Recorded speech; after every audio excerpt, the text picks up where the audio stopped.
sur ce plateau. Si j'avais un mot, s'il fallait trouver un mot pour résumer cette année que vous venez de vivre, qui est quand même particulière. Je dirais magique. Magique. Au-delà de vos rêves. Oui, c'est sûr. C'est vrai que tout ce qui s'est passé, c'est vraiment complètement dingue. Je suis tellement heureuse de tout ça et je suis très, très reconnaissante. Donc il est que agréable, ce petit nuage sur lequel vous êtes depuis... Ah oui, oui. Il n'y a pas d'inconvénient à vivre comme ça, cette notoriété-là, ce changement de vie? Non, parce que j'en ai vraiment toujours rêvé, en fait. Et c'est vrai que comment dire, c'était très, très rapide, c'est sûr. Mais je suis très bien entourée et du coup, ça s'est passé en douceur. Louane, c'est pas votre vrai prénom, c'est un pseudonyme, c'est un raccourci de 2 prénoms? Oui, c'est un raccourci de 2 prénoms, de mon prénom et du prénom de ma petite sœur. Est-ce que cette Louane, elle prend le pas sur Anne, qui est votre vrai prénom? Est-ce que cette artiste-là, qui est Louane, qui est vous, bien sûr, elle prend un peu le pas parfois sur... On dirait de la schizophrénie. Non. Non, mais c'est la même chose. Hein. C'est pas parce que sur scène, j'ai un nom différent de mon vrai prénom qu'il y a des choses qui changent. Je suis une seule et même personne, c'est juste le nom qui diffère. Et cette artiste-là, elle prend pas le pas sur l'adolescente, elle étouffe Ah non, pas l'adolescente. Absolument pas. Alors, on va jeter un petit coup d'œil sur toute cette carrière. Et puis, cette histoire-là, à quoi ressemble la vie de Louane et Mera? Reportage Pascal Deschamps. Et on se retrouve juste après, Anthony Joly et Fabien Tormos. Louane a le trac. Ce soir, elle va rencontrer son public, 300 fans impatients. Dépêche-toi.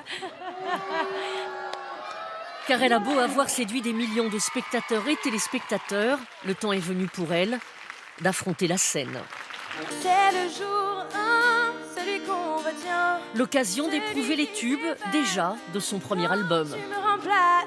J'espère que tu vas souffrir et que tu vas mal dormir. Pendant ce temps, je vais écrire pour demain l'avenir. J'espère que tu vas souffrir et que... Elle chante l'avenir, elle dont le passé récent n'aura pas été avare de grands drames, avec la perte de ses parents et de vrais miracles.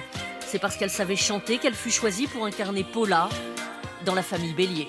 Mes chers parents, je pars.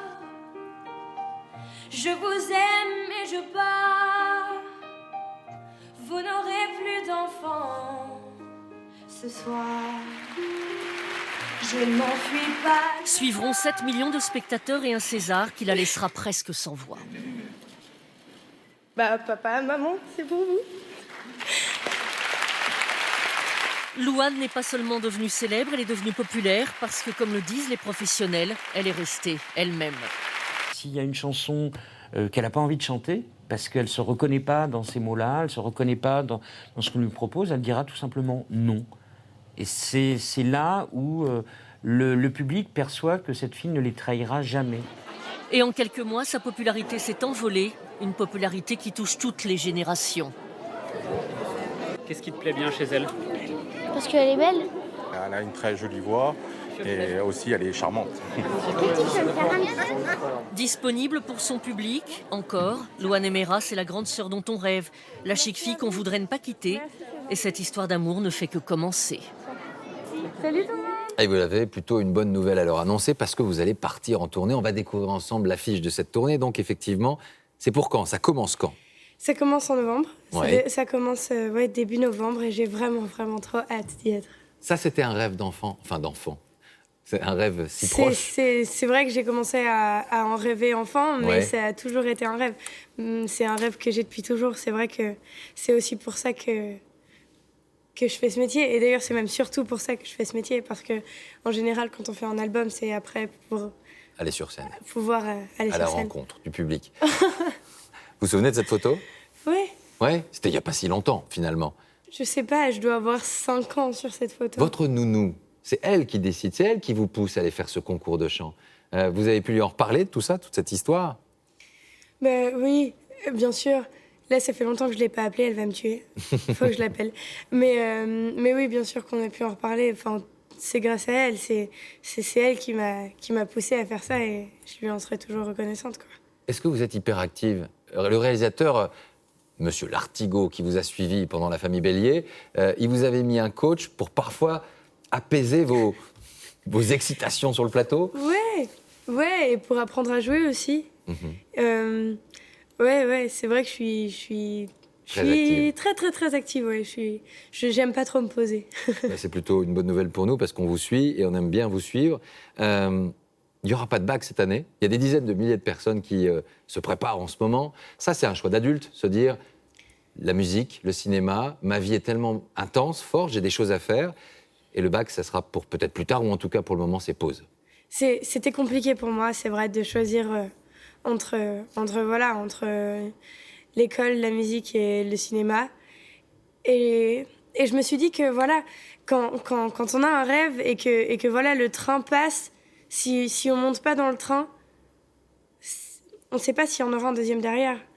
Du coup, je me suis dit que voilà, le bac, c'est quelque chose auquel on peut toujours retourner. Je veux dire, à 30 ans, je pourrais passer le bac. Donc, pour l'instant, non. Bientôt, j'espère.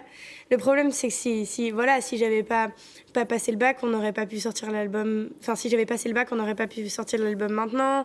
On n'aurait pas pu préparer la tournée. Et pourtant, c'est vraiment un truc que. Enfin, voilà, pour moi, la tournée, c'est méga important. Comment je peux dire ça? J'aimerais rendre aux gens tout l'amour qu'ils me donnent depuis 6 mois. Quoi. Depuis 6 mois, en allant les rencontrer. En tout cas, ils vous attendent avec impatience. Définitivement, vous le dites, il n'y a aucune urgence de rentrer dans l'âge adulte.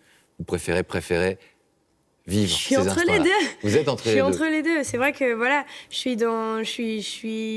suis entre une adolescente et une adulte. Je suis une adolescente ou une adulte. On ne sait pas trop une ce que adulte. c'est. Vous répétez souvent aussi qu'en fait, finalement, ça peut s'arrêter du jour au lendemain. C'est une forme de protection. Vous vous dites, allez, ça peut s'arrêter. Comme ça, je me prépare au cas où ça arrive. C'est pas une protection, je le sais. Je le sais. Et c'est sûr que ça peut s'arrêter du jour au lendemain. Et à ce moment-là, faudra avoir le bac. Faudra avoir le bac. Louane, une jeune adulte, était notre invitée. Merci à vous. On vous suivra. Ça commencera, je crois, à La Rochelle. Et puis, vous viendrez à Paris, au Bataclan, le 9-10 décembre. Et puis, vous faites un peu le tour de France et même des petites frontières qu'il y a autour de chez nous. Merci à vous. Chambre 12. Une belle histoire qu'on a suivie avec vous sur ce plateau avec la famille Bélier. Et puis aujourd'hui, on était ravis de vous recevoir. On regarde quelques images de sport avec le retour des joueurs du Barça accueillis.